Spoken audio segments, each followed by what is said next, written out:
you. Okay, so in this talk, E is a non-Archimedean local field.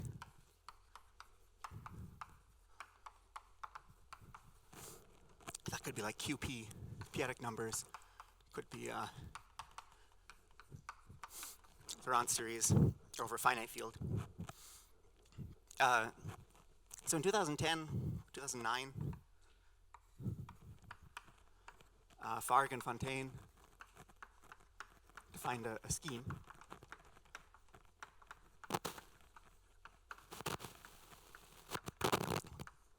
that I'll call, well, it's called FF. I'll call it FF of E. It's actually FF of E, and then there's this other parameter called C. So it's a scheme. It's proj of something. It's proj of some graded ring.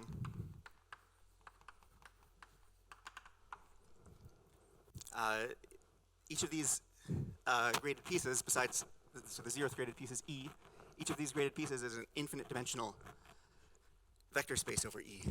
So it's not a, well, okay, it's called the Farg-Fontaine curve.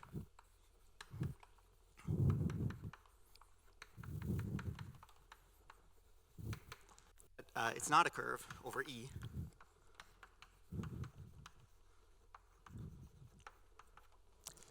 It's not a variety of over E. It's not a scheme of finite type over any field. But okay.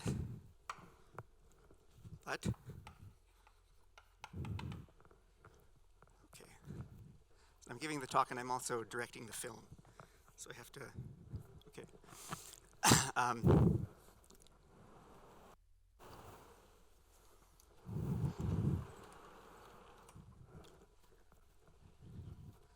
Okay, but it resembles a closed Riemann surface. But it's like a closed Riemann surface.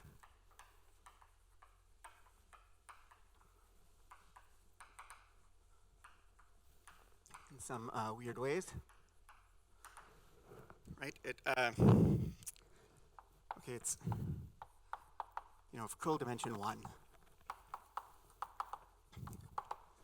There's a generic point, and then all the other points are closed.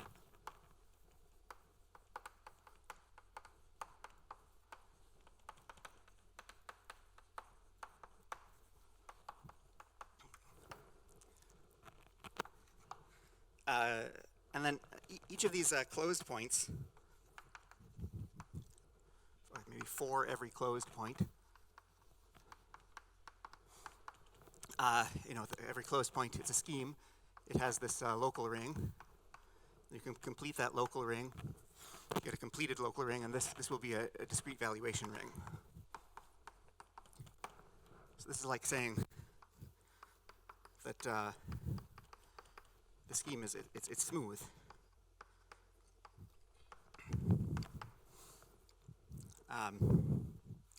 At every point.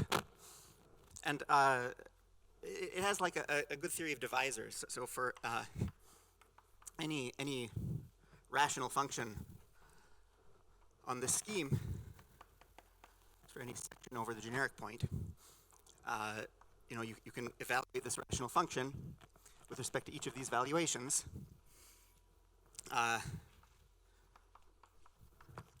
And you get something non-zero for only finitely many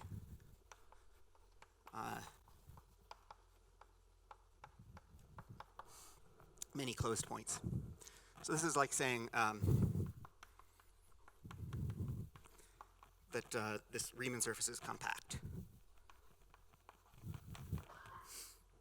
There are finitely many zeros and poles for a rational function.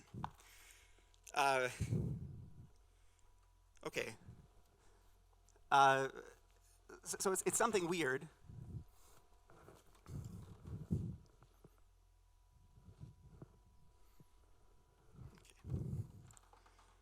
So it's something weird.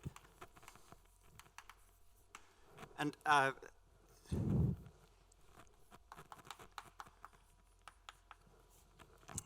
over the p-adic numbers, this QP version.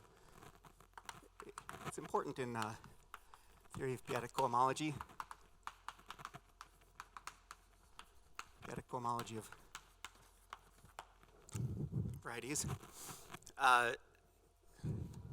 Like p-adic Hodge theory is also weird and confusing, and the scheme being weird and confusing kind of organizes some of that. Okay, and then well, this the Fark-Fontaine curve over an equal characteristic field is not important, less important. But it's the only thing I have anything to say about. Okay. But we can, well, the title is Look At. See it. With mirror symmetry.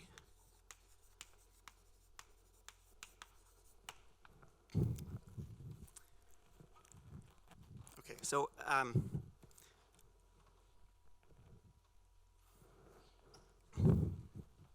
before I really get started,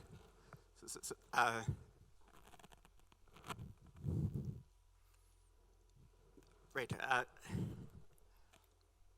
well, no, maybe I'll tell the outline of the talk, and then I'll make a side comment. Okay, so this talk has two parts. Okay. So part one is sort of a service talk. This is a review of or intro to a classic example of mirror symmetry.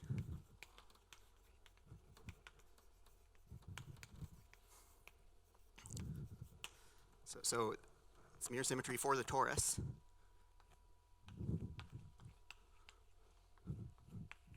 The T2 stands for the torus. The mirror of the torus is the so-called Tate-elliptic curve. So there's some classic story that I'll explain, and then part two, I'll make a change. Oh, right, I can't move this one. I can't move this one. Okay. Okay, so part two, I'll make some change. Make a change to this classic story.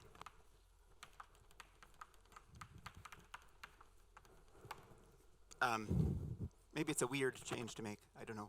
And this Fark-Fontaine curve will come out. And see this equal characteristic Fark-Fontaine curve instead of the Tate-elliptic curve.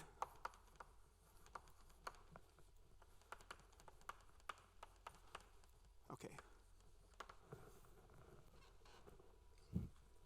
And then before I really get started, I want to say something about what the fantasy is. Okay. That I probably won't have time to tell details about, and if I did tell any details about it, it would only make you skeptical. But here's the fantasy. Okay. Well, here's first a fact. A fact is that the Fark-Fontaine curve, in general, for any local field, its closed points. So there's a map from the closed points of the Fark-Fontaine curve to the circle. So the circle is, maybe you should think of it as a circle whose circumference is log q.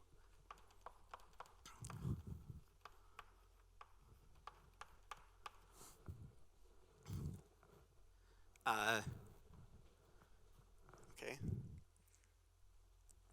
Where q is the cardinality of the residue field.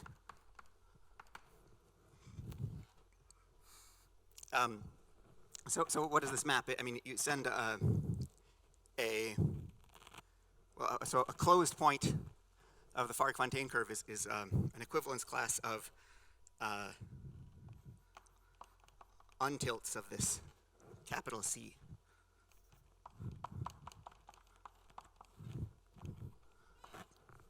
Okay, there's something called an untilt of C. There's something called C. And you send this untilt to, well, it's an equivalence class of untilts. And you send it to the coset of the real number log of the absolute value of a uniformizer in C sharp. Okay, so this is some kind of map from the Farg-Fontaine curve to a circle, and the fantasy is that I'm going to do, or we have been doing, we can do Strauminger-Yau-Zaslow with this map.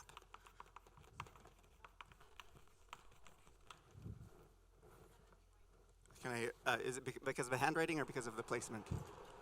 Okay.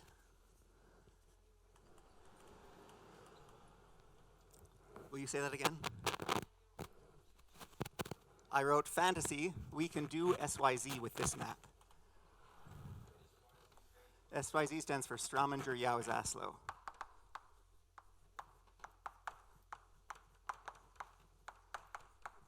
And I should have said Yankee's name.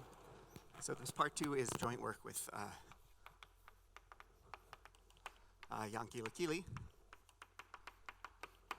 And part 1 is not joint work with Yankee Lakili. Part 1 has something to do with Yankee Lakili also. Okay.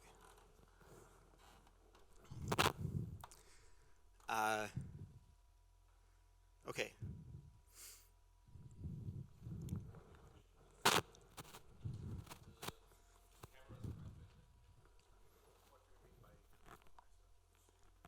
Or pseudo, well, I mean, for example, if it were QP, I would mean P, the norm of P. Or,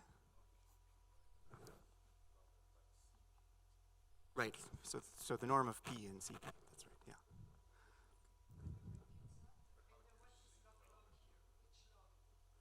yeah.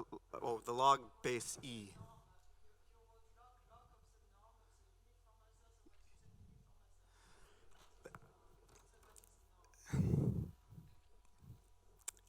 C sharp is a normed field, and it has, okay, maybe it's not called a uniform. Being the structure of an untilt means that there will be a, right, what would it mean? There will be an element in this. There's an element in this field that I'm going to take the norm of. And I'm going to take, it's between 0 and 1. Maybe it is a pseudo-uniformizer. Maybe I should have. But yes. And there's a,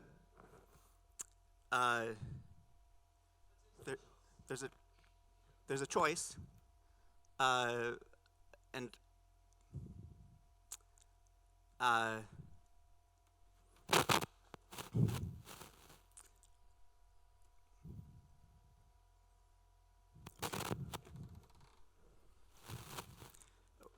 let me say what I'm, where I can be more confident, okay? So if it is in this equal characteristic case, these are, a closed point is a so-called E untilt of this field C. 1 second. It's doing it automatically. Okay. It's an E untilt of this field C. So in case E is equal to an equal characteristic field, an untilt is nothing but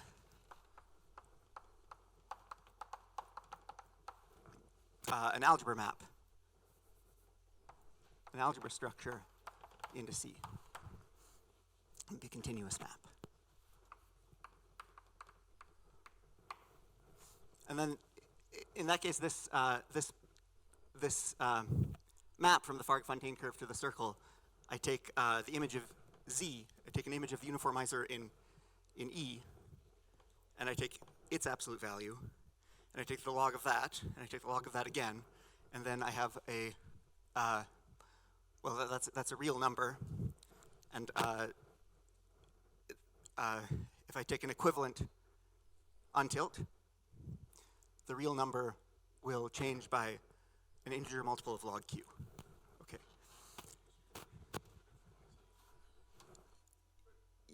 Yes, maybe this is the same. Into the untilt, yes. Yeah.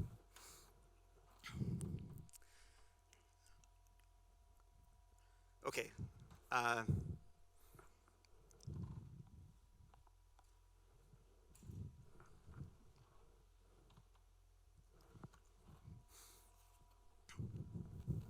Okay, so part one.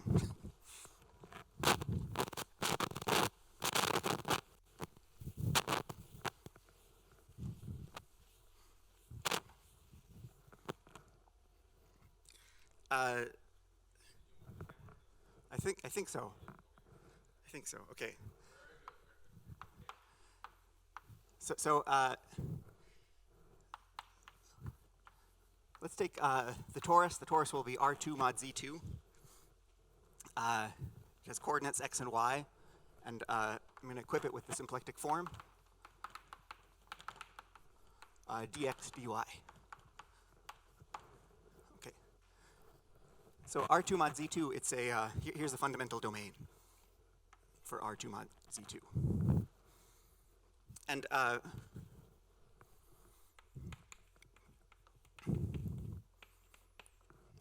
zero for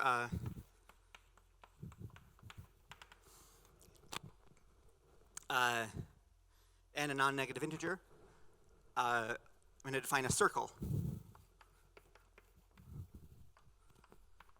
in this torus. We'll call it L sub n, and it's the image of the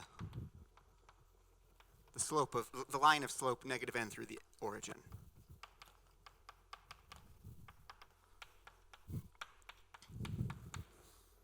Okay, do I have some colored chalk?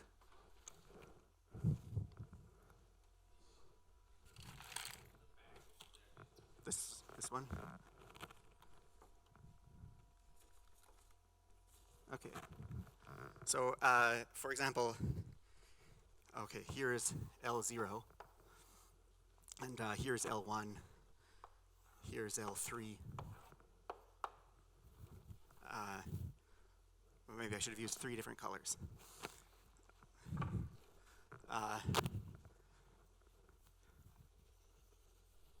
Okay, there's L1. Okay. So these LNs, they're embedded circles in the torus. L stands for Lagrangian. Lagrangian means that this symplectic form vanishes along this circle. That's a kind of a trivial property in the torus or in some two-dimensional symplectic manifold. N is a Lagrangian circle in the symplectic torus T. And if I have 2 circles different from each other, if n1 is not the same as n2, then ln1 and ln2 meet transversely in n2 minus n1 points.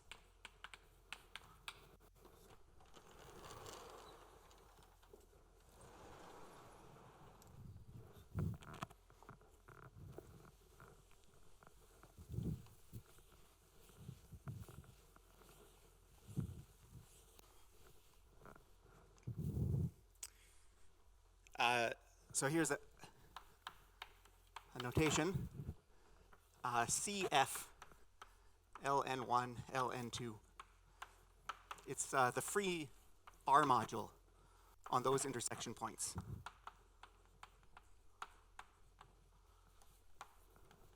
R is some ring. More about which ring R is in a minute. So it's the free R module spanned by the intersection points. CF, it stands for Floer cochains.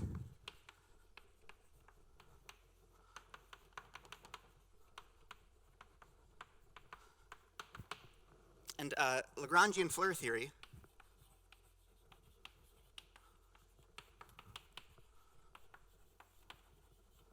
is about algebraic structures on these free modules.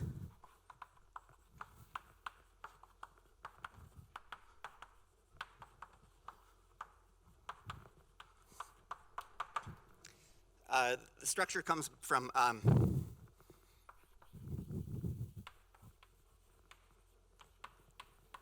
well, counting pseudo-holomorphic polygons.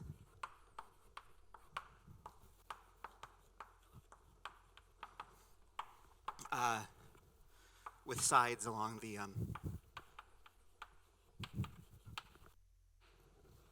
along these L's.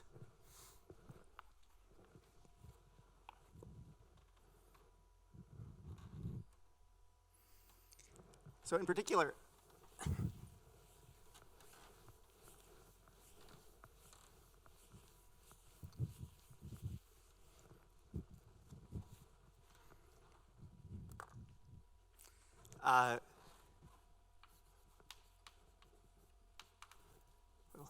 we're especially interested in the triangle product. So this is a map. If I have 3 different circles, this is a map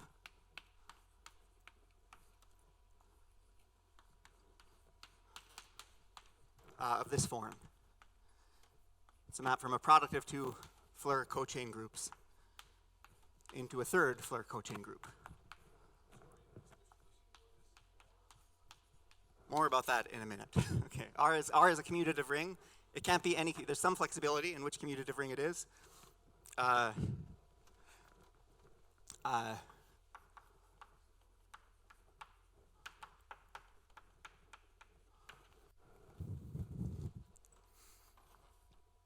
And yeah, more in a second. Okay, so this triangle product, so this is a map between free modules. So a free module, if I take a basis for that free module, an intersection point between these 2 Lagrangians, and an intersection point between these 2 Lagrangians, I should get some output. And that output should be a sum over the basis elements of the new free module of that basis element times some coefficient. And this coefficient has this form. It's the sum over u plus or minus t to the area of u.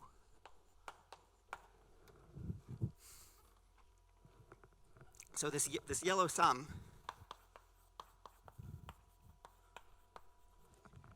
well, it's infinite.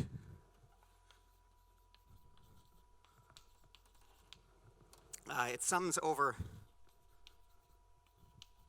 oh, I'm not supposed to write so low. Well, okay, finish telling what.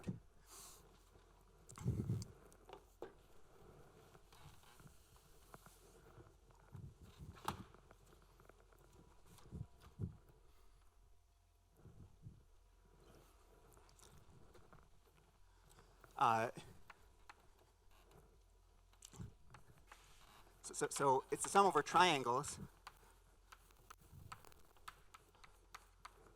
Well, they're called pseudo-holomorphic triangles. I guess they're called rigid pseudo-holomorphic triangles. They're just Euclidean triangles.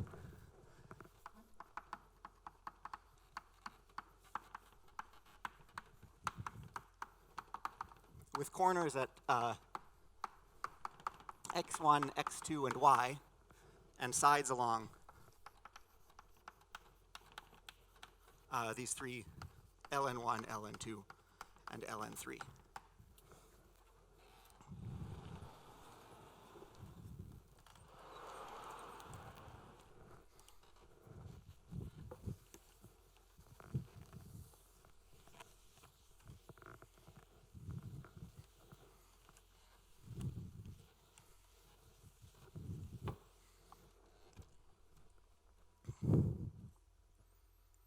Okay, so for example,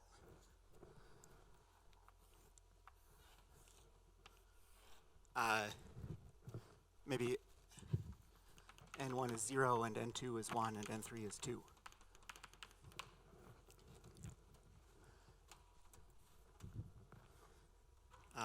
And we have L0 and L1 and L2.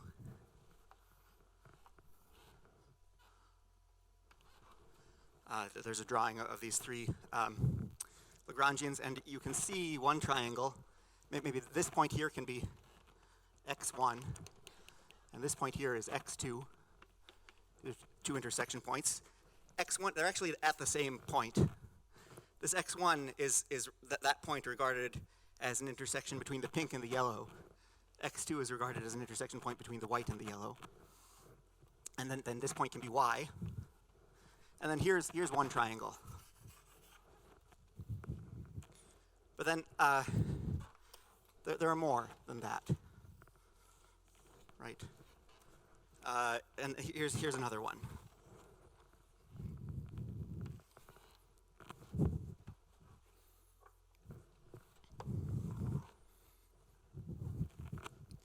Okay, so here's another one.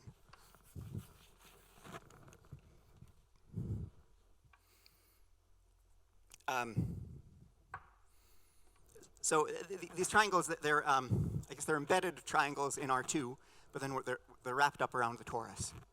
So they're immersed triangles in the torus. And this formula says you sum over all such triangles with those boundary conditions. And this sign, it depends on some choices. That you can make them so that it's always, in this example, you can make them so that it's always +1. The sign might as well always be +1. And then this area, it's 1/2 base times height of the triangle. And this t is a special parameter called the Novikov parameter.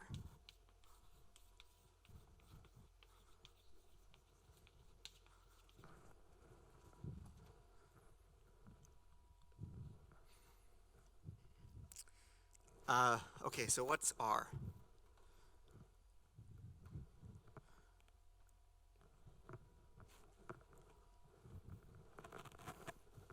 What is R?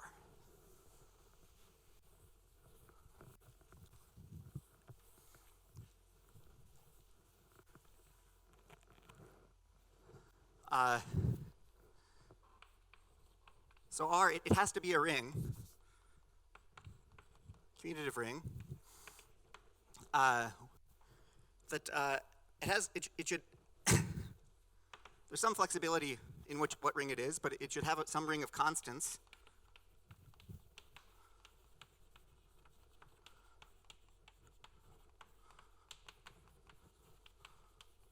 It's like t to the 0th power. It should have this parameter t,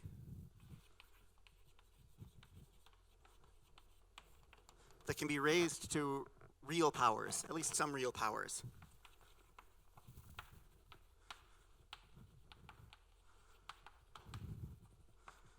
Power of the area of a triangle. And it should have a topology. It should be complete in some topology in which all those infinite sums converge.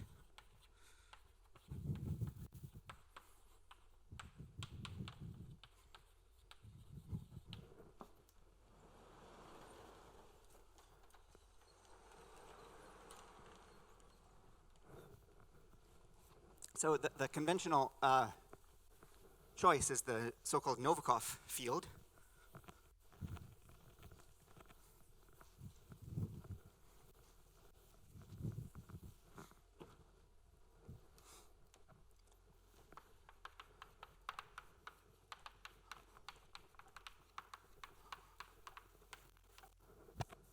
Well, in fact, we could take maybe it's not a field, Novikov thing.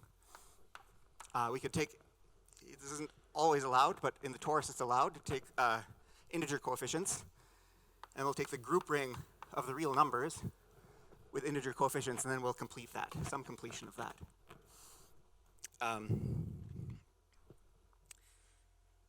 And what makes these series converge is that there are, for any particular real number, there will only be finitely many triangles whose area is less than that real number.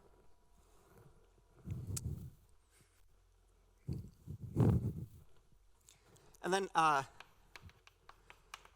these coefficients, they can be shrunk. You can to Taylor series in one variable by a device of Paul Seidel's called relative Lagrangian Floer homology. What you do is you, of course, the area always, it might not have an integer, sorry, the triangle might not have integer area. So you pick a point in the torus, here it is again, and here it is again, in the different fundamental domains, and you count how many times the inverse image of that point touches the, or sorry, how many times that point touches the triangle. That's approximately the same as the area, some integer. Maybe I shouldn't tell too much more about that, but it can be done. You can make sense of this over z double brackets t. You work relative to a divisor. Okay. And then another device of Seidel's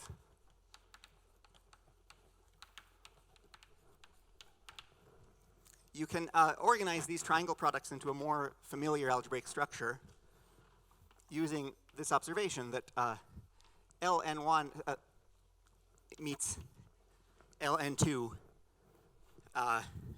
There's a more or less canonical identification of the intersections points between ln1 and ln2, and the intersection points between L0 and ln2 minus n1. You can do a shear or a Dane twist on this torus to move the these Lagrangians around. So this triangle product induces a regular product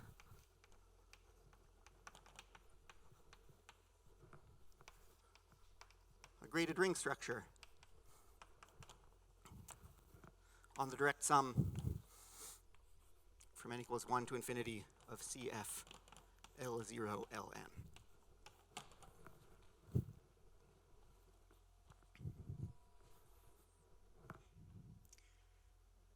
Okay.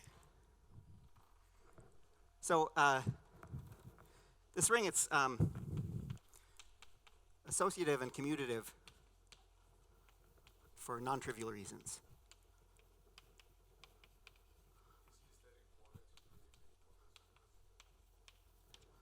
It's a canonical isomorphism. Yeah, sorry. It's a canonical, or anyway distinguished, a chosen isomorphism induced by the Dane twist.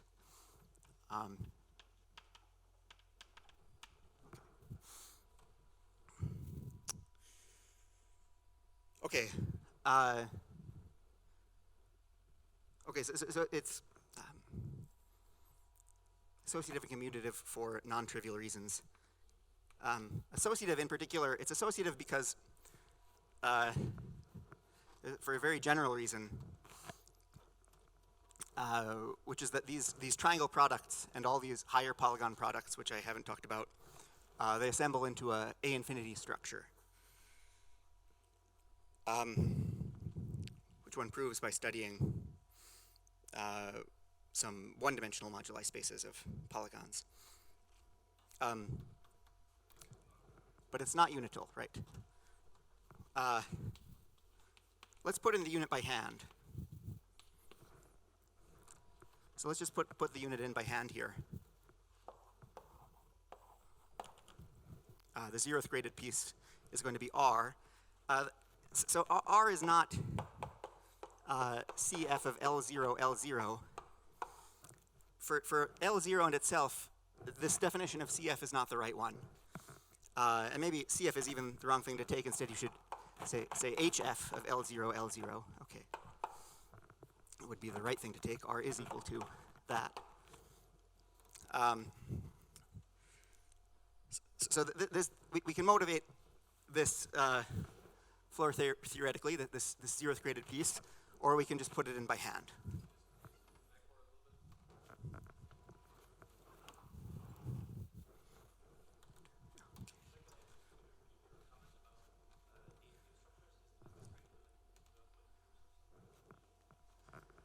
Well, I guess they are the cohomology groups of some A infinity, or they are an A infinity ring where most of the A infinity structure is trivial, where there's no M3s or M4s. There's only M2, or even M1s. There's only M2 in this example. Okay, so which graded ring is it?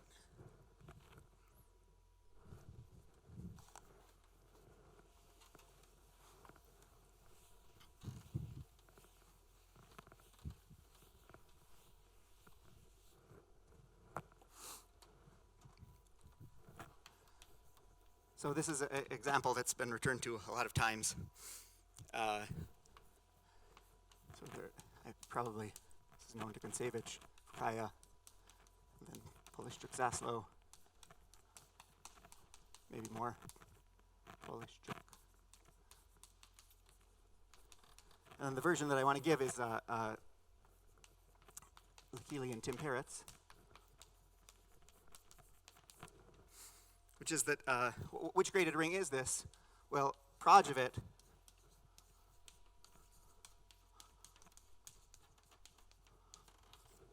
is the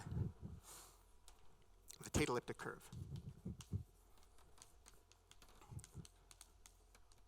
Or some integral model of the Tate elliptic curve over Taylor series, over Z.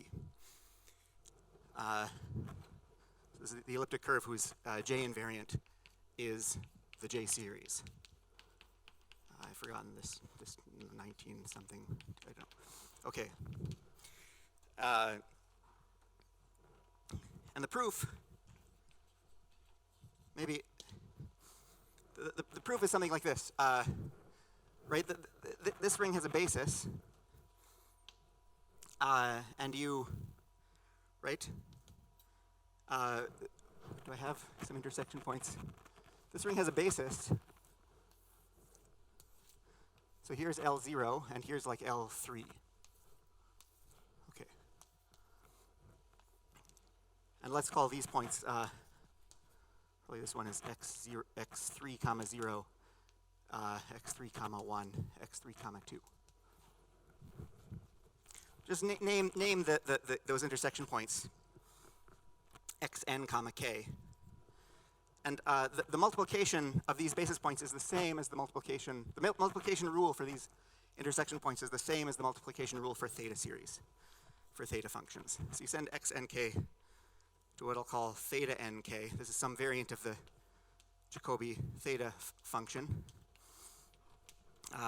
which is the sum L equals minus infinity to infinity of t to the power of n times L choose 2 plus k times L times z to the power of n times L plus k.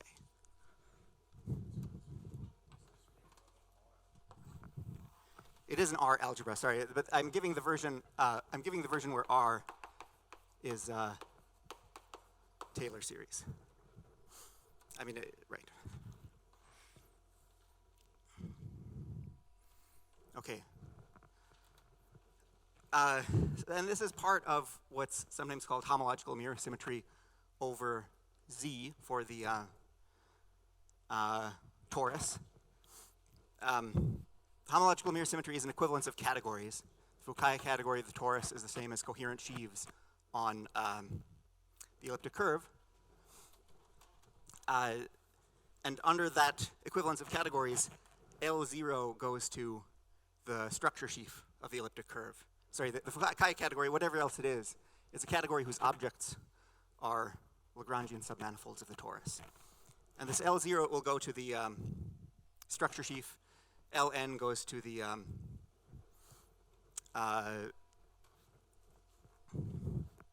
it goes to the sheaf you'd call On.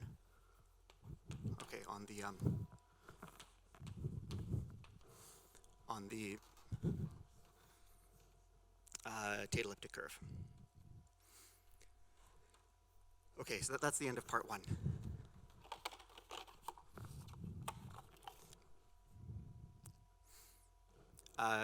And now I'd like to do part 2. I'm going to change something to get a different answer than the Tate elliptic curve.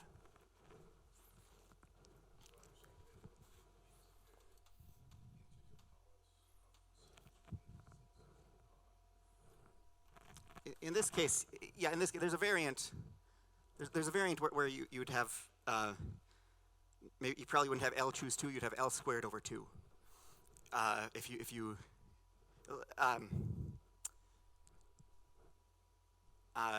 use what's called the absolute Fukaya category, or absolute Floer cohomology instead of Floer cohomology relative to a divisor.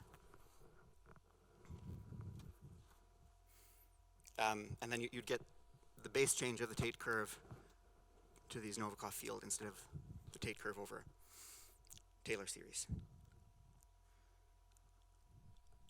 Okay.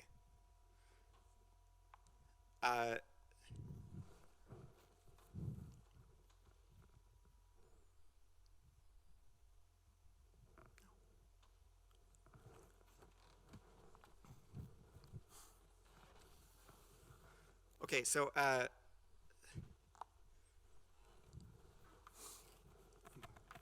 2. So let R underlined be a locally constant sheaf of rings.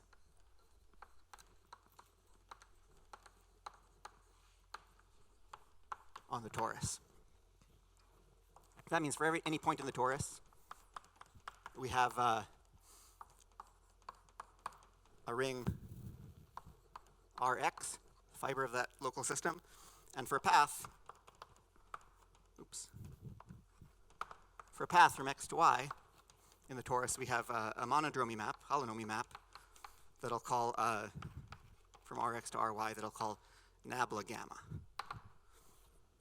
And this is a isomorphism of rings.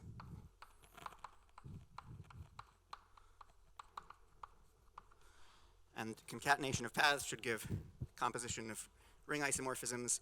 Homotopic paths should give the same ring isomorphism. And we'll require this. So we'll require the same rules for each of these fibers. Well, I'll just put it this way. Each Rx should have the form, should be isomorphic to C double brackets T. Okay. And each nabla gamma should fix the powers of T and only operate on the constants.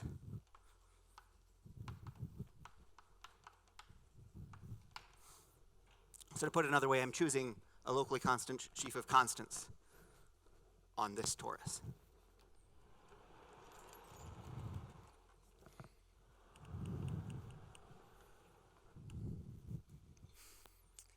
And I'm going to define something like, well, okay.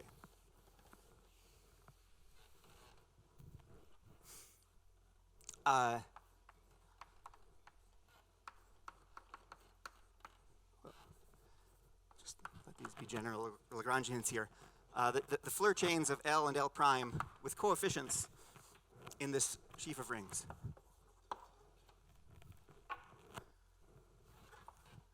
It's about the same thing as it was before. It's the sum over the intersection points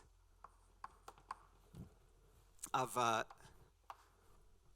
copy of this ring R, but the copy located at that intersection point.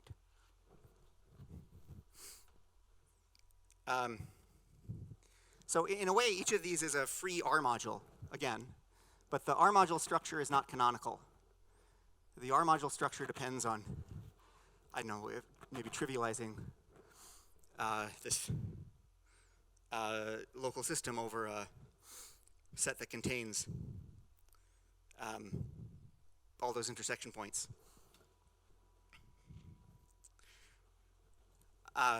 Okay, so it's not really a free module, or not canonically a free module. So to define the triangle product,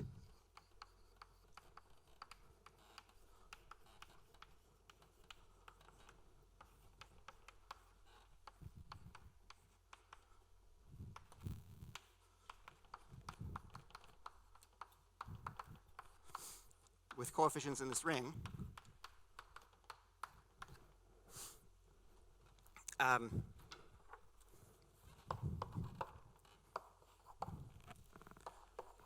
well, you can't do it just by telling where the basis elements go.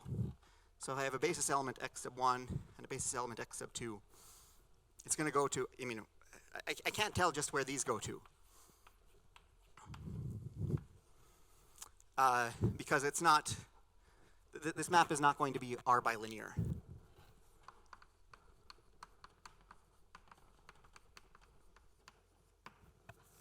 It's probably Z double brackets T bilinear, but not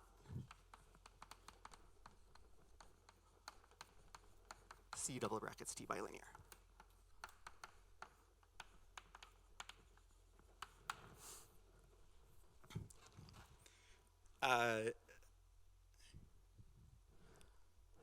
Okay, so instead of having to tell you what a basis element goes to, I have to tell you what a basis element times a constant goes to, or times a element located there goes to. So if I tell you where x1 times a goes, where a is an element of the ring located at that base point, x sub 1, and b is an element of the ring located at that base point, x sub 2. Well, then this will go to the sum over all intersection points of L and L prime prime of, well, something that looks about the same. Sum over triangles, and these are the same triangles as before, plus or minus the same sign as before. T to the power of the area of u. This is the same, maybe this discrete version of area. This is an integer of u, the same as before. And then there will be some new term here in this sum, and it looks like this. Maybe I can put this in color also. Okay, so so there's a triangle here. It has points y, x1, and x2, corners y, x1, and x2, and it has these three sides. The side connecting y to x1, the side connecting x1 to x2, and the side connecting x2 to y. Let's call this gamma sub 1, gamma sub 2, and gamma sub 3, these three sides. And we're going to go around this triangle and do something. So we start with the number 1 in, this is an element in R subscript y. This is the unit element of the ring located at y. And then we apply the holonomy to that, gamma 1 of 1, until we get to the point x1. I guess this will still be 1, but it'll be easier to remember the formula this way. And then I multiply it there by this element a. This element a. So there's this element a living at x1. I times by that a, and then I keep traveling around the triangle. I apply holonomy along this side of the triangle. I get to the point x2. There's this element b living at x2. I multiply by that element b, and then I apply holonomy along the last side of the triangle, and I wind up back at the point y, and then this series will be a element of the ring located at y.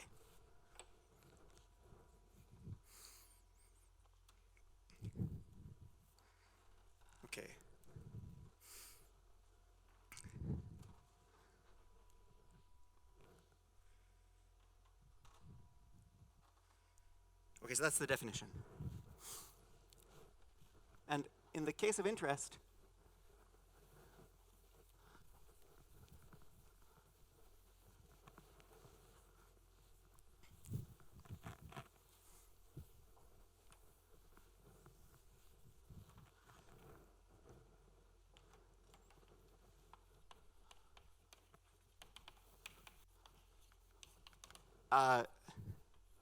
right, R will be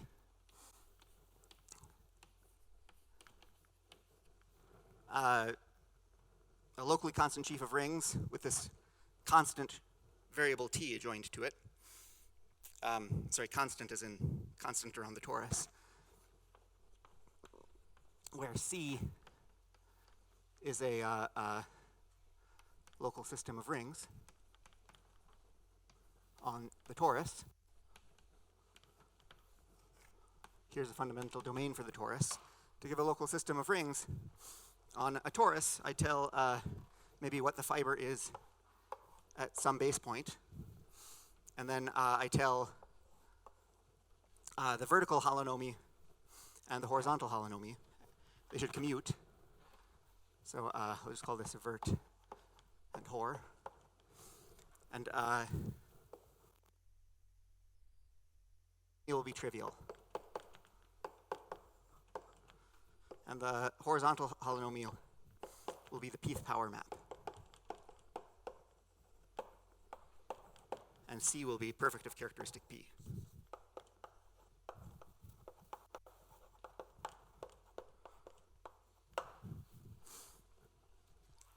Okay, so in this case, you can make the same construction.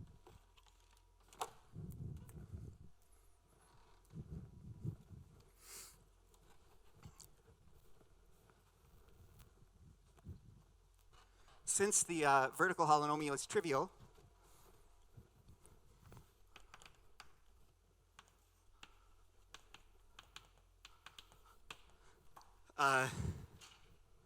these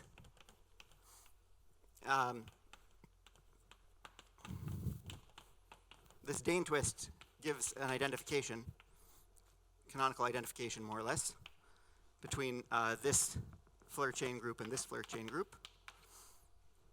And we can define a direct, a ring structure on the direct sum.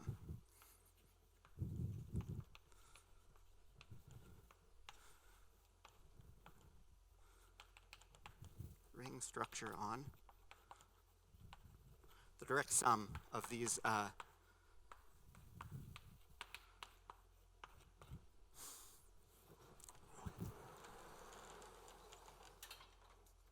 twisted Floer cochain groups. Floer cochain groups with coefficients in this local system of rings.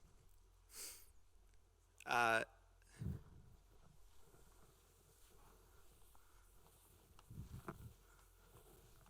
and our first theorem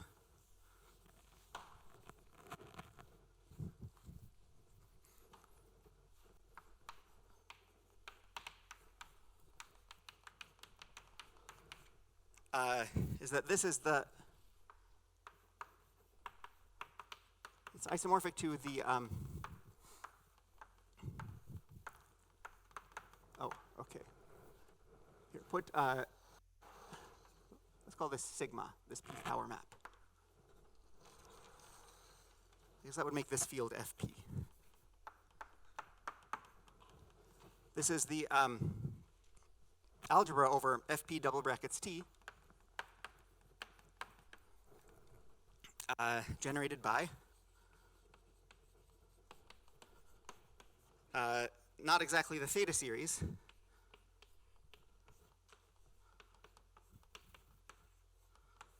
there will be this slight modification of the theta series.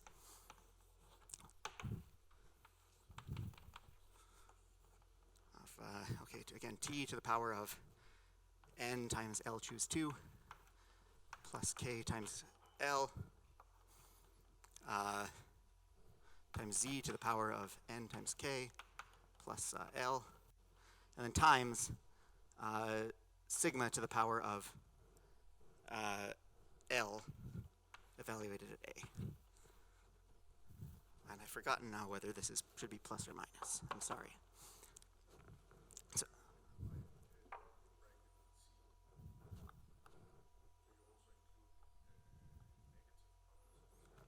in this case, no. In this case, no.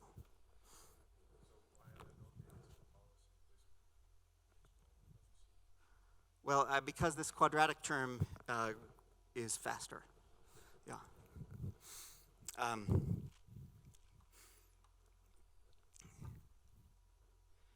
Okay, so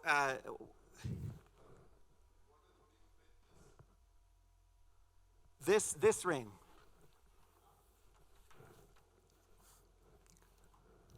Okay, I guess again, we didn't put the 0th graded piece into this ring. So let's do that by hand. The 0th graded piece will be, it's not R, it has to be the invariant subring of R. This is the 0th piece of the ring. Okay. It's isomorphic to, or the prime field. Adjoin T. And there are two specializations you can make here.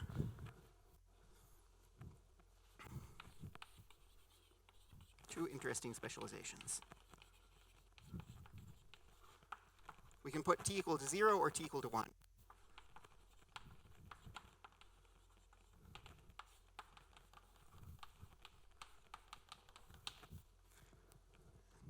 Maybe I'll skip t equals 0 if there's only a minute left.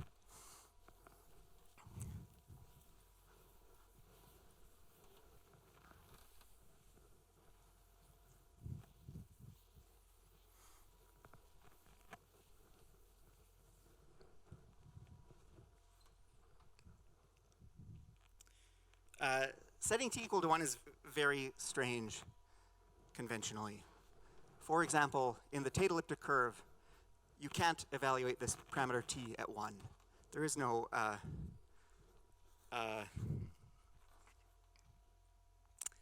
elliptic curve there.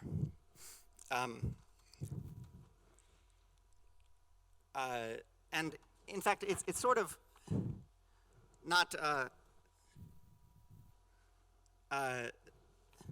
If we put t equal to 1, there's no way for this sum, whatever, or it's a, b, doesn't matter. If you put t equal to 1, there's no way for this to converge t-adically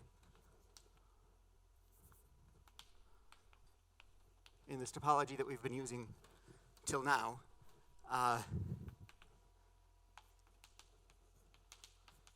So we have to put a topology on C.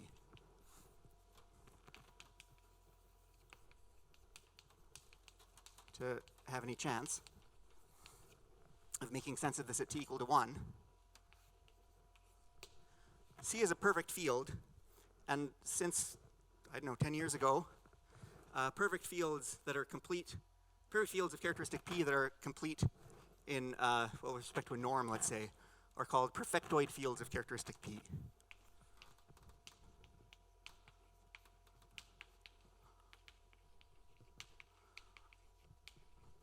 So perfectoid fields are very interesting. Perfectoid fields of characteristic P means they have a perfect field that has a norm and is complete in that norm. And then, so there are these parameters A and B in this sum.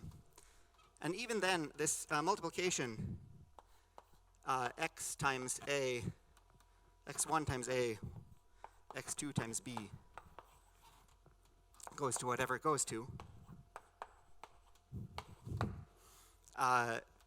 It doesn't always converge, but it has a positive radius of convergence.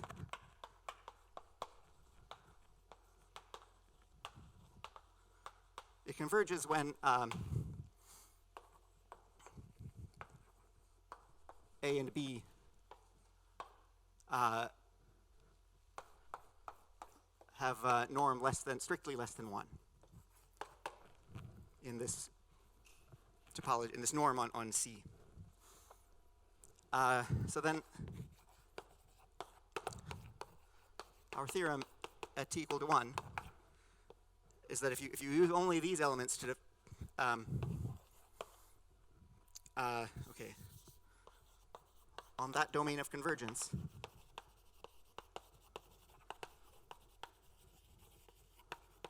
the ring is the same as the bigger than or equal to 1 piece at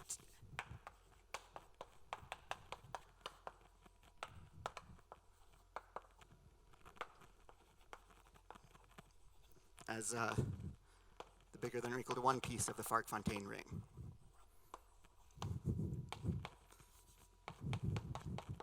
The ring that the Fark-Fontaine curve is proj of. And sorry, I think I'm out of time, so I'll stop.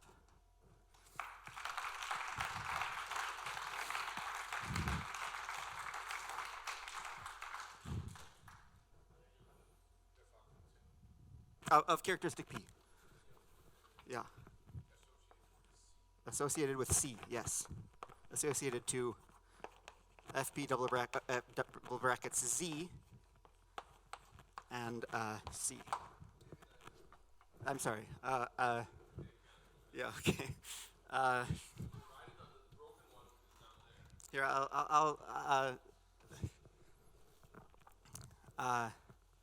I'll put it over here. I'll just paraphrase what I wrote there with better handwriting here.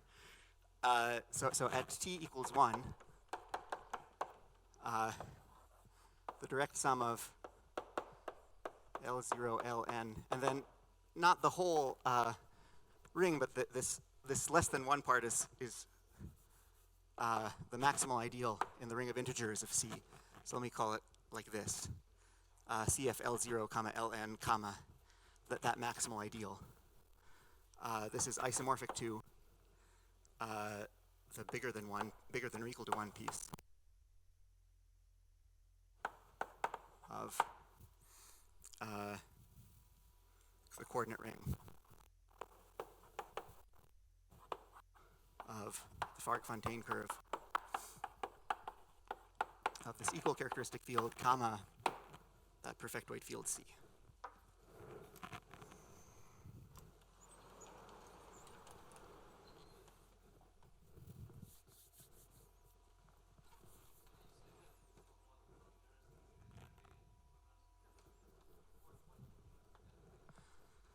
Well, it's not an equivalence of categories. We don't have a category. So these triangle products, they make sense for, they make sense as like formal expressions. And then those formal expressions happen to converge on some domain. The rest of the structure in this category, this A infinity category, also it makes sense as a formal expression, but that formal expression does not converge, often does not converge.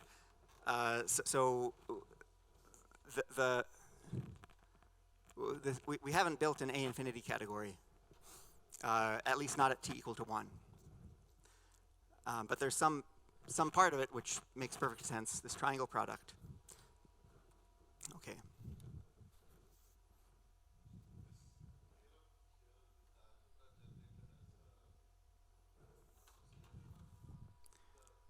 Yeah, I guess as a the free, I mean, as maybe a algebra over this ring. So the part of the claim here is that if you multiply two expressions like this together, you'll get a linear combination of expressions like this.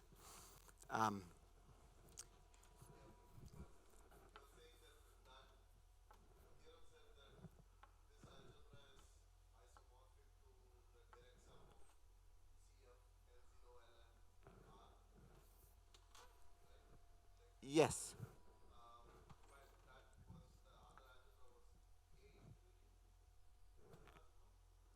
No, that algebra, sorry, this is the algebra that you make using Seidel's trick where you or maybe it's Sarah's trick, where you have a category of like homomorphisms between some objects which are all translates of each other by some functor, and you record that, all those compositions, in a graded ring structure. So this is just a conventional graded ring, it's not an A-infinity ring.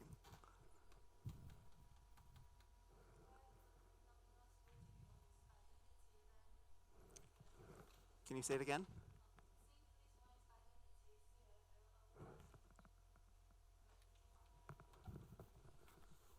Here? Oh, can I say it again, did you say? Oh, since the, like, what is this? So this Dane twist, it like identifies. Okay.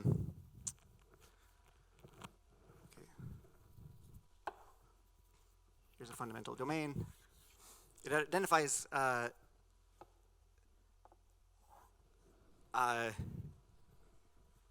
this configuration of circles in the torus with this configuration of circles in the torus, right? By shearing down, okay. And if there was monodromy in the vertical direction, then you would have to decide what you.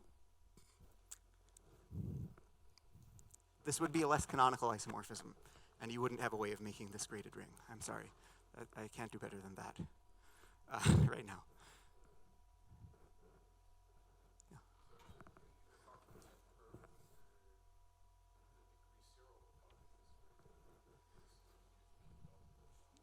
Yeah.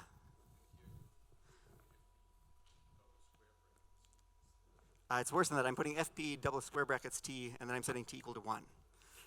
Okay, so that's a very strange story also, where does the 0th graded piece come from? Well, my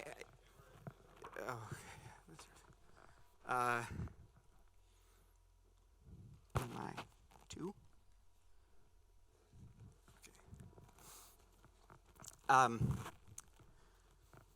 Okay. So conventionally, right? What is the 0th graded piece?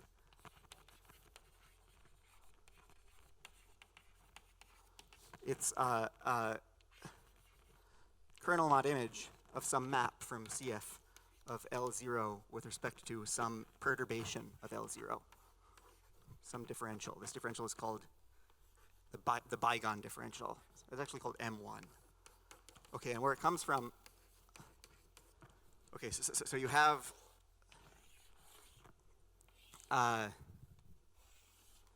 L0, and L0 doesn't meet itself transversely, so you can't talk about CF L0 with respect to itself. So the procedure for fixing that problem in Floer theory is to perturb one of the copies by a Hamiltonian isotopy, Hamiltonian flow. Okay, so here's the outcome of a Hamiltonian flow. Here's the white one will be L0, and the yellow one will be phi of L0. And there's a bygone here, and there's a bygone here, and those bygones contribute to this differential. This differential is like this intersection point. The differential of this intersection point is something like 1 minus t times this intersection point. This turns out to give the cohomology of the circle. And, sorry, the this is quasi-isomorphic too. Or the kernel mod image, I should have said it that way. The kernel mod image turns out to be, well, let me just say the kernel, since let's say the image is 0. The kernel is H0 of the circle, and the co-kernel would be H1 of the circle. And this would be the conventional thing you would put in degree 0. And now, the problem is when you set t equal to 1, this is the wrong thing to do. when you set t equal to 1, the problem is that problem is hard to explain, but the problem is that the reason that we know that this is the right answer in the usual story is because it doesn't matter if we take what perturbation we take or for how long we flow in this direction. So we could take this configuration of Lagrangians, or we could take this one where I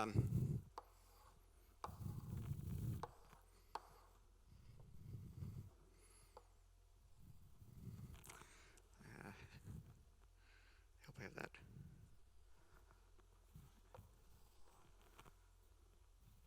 Okay, maybe it's this one.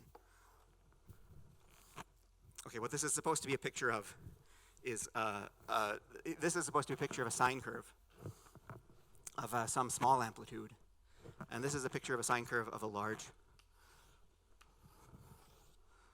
amplitude wrapped up around the torus. Okay, so this has a few fundamental domains, and we wrap it up around the torus. Okay, sorry.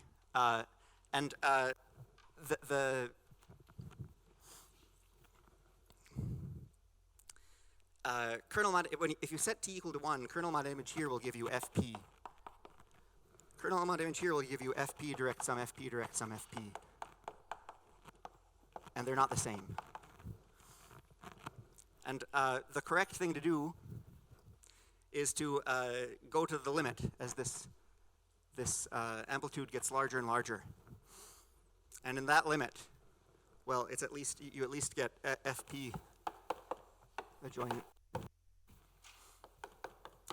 Well, there aren't polynomials, which is at least a dense subring of the correct answer. Okay.